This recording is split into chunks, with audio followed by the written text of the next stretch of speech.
There was a great rabbi from Baghdad 100 years ago. His name was Rabbeinu Yosef Hayim. He's the author of the Ben Ish Chai. He also has a sefer, Od Yosef Hai.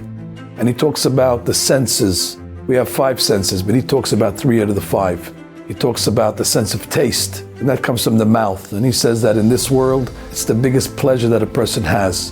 What he eats, the sensory of feeling the taste and enjoying and savoring good food and good drink.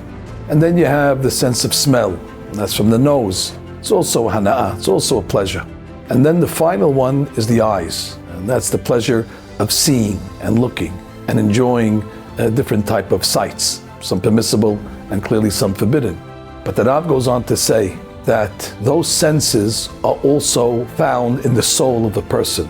The soul of a person has a mouth, the soul of a person has a nose, and the soul of a person has eyes. And when a person leaves this world, although there's no more eating, but the soul will smell.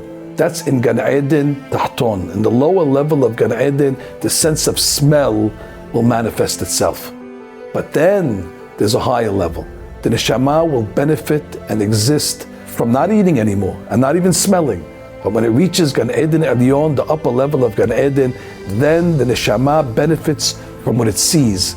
Like the Gemara says, Sadikim yoshvim, Sadikim sit, ve'atrotehem berashehem, and the crowns are on their head. Ve'nehenim miziv ha'shekhinah. They're going to bask in looking and seeing at the glory of the Shekhinah. That's the highest level of pleasure that's going to be in the next world. And therefore he says, one must be very careful that he watches his physical eyes, because his physical eyes affect his spiritual eyes. And if a person wants to have good vision, 2020, 2015, in Olam Haba, in Gan Eden Alyon, and see and bask in the light of the Shekhinah, he must be careful. And he says, even if it takes great pain, and even if it's great sa'ad and great anguish to control oneself, it's well worth it. The eyes are the highest pleasure. And that's why he says, look at the body. The mouth is on the bottom. And then we go above, the nose is higher. But the eyes are in the highest place. Ma'alim ba'kodesh. And that's why when we make Havdalah on Motzei Shabbat, we remind ourselves of the highest pleasure. We make Borei Pri Hagefen first. That's the peh.